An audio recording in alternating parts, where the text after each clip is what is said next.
मण्डितयं धरा तव हेतु हे आद्य मण्डितयं धरा चिरवन्दनं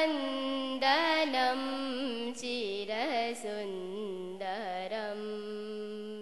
स्वागतं स्वागतं स्वागतं। কখনো কাল একজন মহাপুরুষ তৈরি করে, আবার কখনো একজন মহাপুরুষ কালের ইতিহাস গড়ে রেখে যায় পেছনে। ঊনবিংশ শতকে বাংলার রেনেসাঁস আন্দোলনকালে নিম্বার্ক ধর্ম সম্প্রদায়ের দ্বৈতাদ্বৈতবাদী ধর্মপ্রবক্তা স্বামী সন্তদাস কাঠিয়া বাবাজির আবির্ভাব যেন কাল ও ইতিহাস।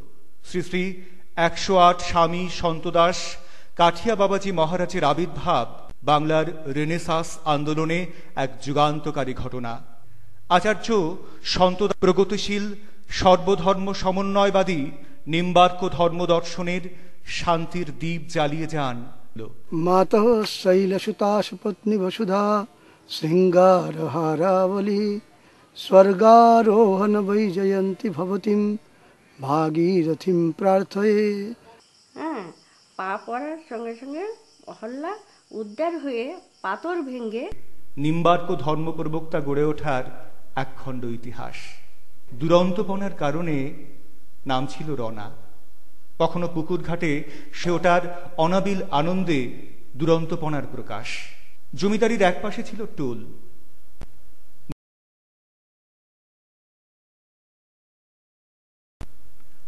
55তম নিম্বার্ক দার্শনিক, উপাসক ও ধর্মপ্রচারক। দাদা, এই যে দাদা, তুমি নাকি ব্রাহ্ম সমাজে যোগ দিয়েছ? সমাজের প্রচার সব মিলিয়ে একরাশ চাপের মধ্যে 1284 সনে তিনি প্রেসিডেন্সি থেকে বিএ পাশ করেন। মাঝে অর্থের অভাবে তাকে বিদ্যাসাগরের কলেজ মেট্রোপলিটনে পড়াশোনা করতে হয়েছিল। ঠিক এই সময় ব্রাহ্মবন্ধু কালীনাথ দত্তের অনুরোধে JM ট্রেনিং স্কুলের হেডমাস্টার হয়ে গেলেন মজিলপুরে। 1287 সন কলকাতা বিশ্ববিদ্যালয় থেকে পাশ্চাত্য দর্শনে MA পরীক্ষায় দ্বিতীয় বিভাগে পাশ করেন বাবাজি মহারাজ। সেই বছরে এরপর শিক্ষকতা করতে তিনি সিটি কলেজে যোগ দেন। সেই সময় সিটি কলেজ আধুনিক পাশ্চাত্য শিক্ষার সঙ্গে ব্রাহ্ম ধর্মের প্রচারের কাজটাও করছে। তাহলে আপনার গুরুদেবকে? আমার কোনো গুরু নেই, নিরাকার ব্রহ্মই আমার ভগবান। তুই ভাবিস মিছে নিরবধি, জারি তরি তারি নদী, যিনি ফেলবেন তরে বানের মুখে, তিনি তরি কর্ণধার। এইভাবে 4 বছর কাটানোর পর আবার তিনি কলকাতায়। সারা ভারতে দ্বৈতাদ্বৈতবাদী সমন্বয়ের আধুনিক মনস্ক এক ধর্ম পথিকৃৎ খুঁজে পেয়েছিল। আজকের আধুনিক যুগে নিম্বার্ক দর্শনের প্রাসঙ্গিকতা কি আছে? উত্তর দেন সুকচরের মহন্ত শ্রী বৃন্দাবন বিহারী দাস বাবাজি। মনুয়ারে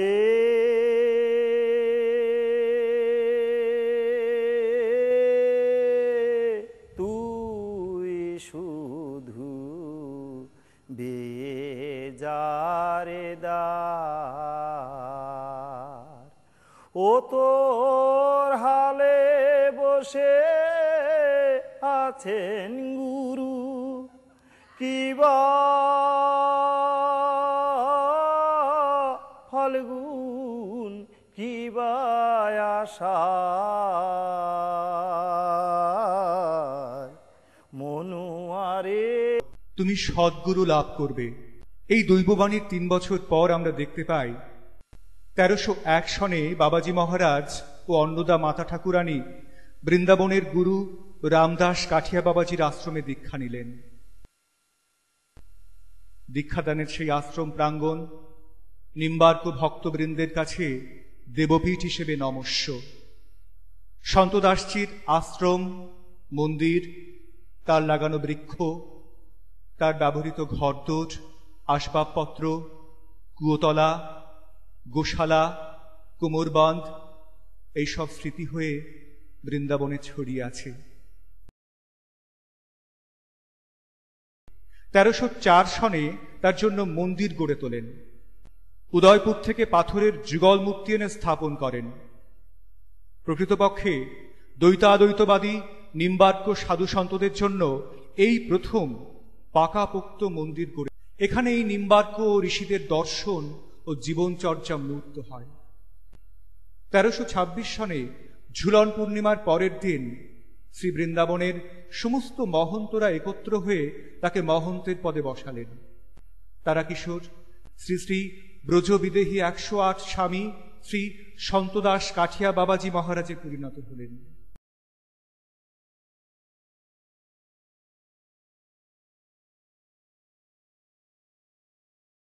তেরোশো 27 সনে সর্বভারতীয় কুম্ভ মেলার আয়োজন হয় প্রয়াগে।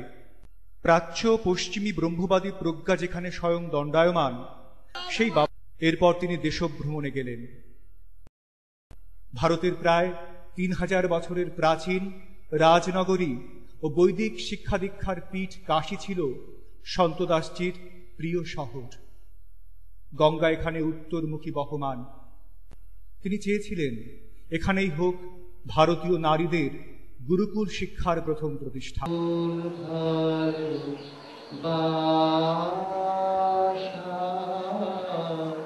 প্রভু তোমার আনে তোমার আনে তোমার আনে যাই যেন মোর সকল গতি আশা প্রভু তোমার কানে তোমার কানে তোমার কানে চিত্ত মম যখন যেথায় থাকে সারা যেন দেশে তোমার ডাকে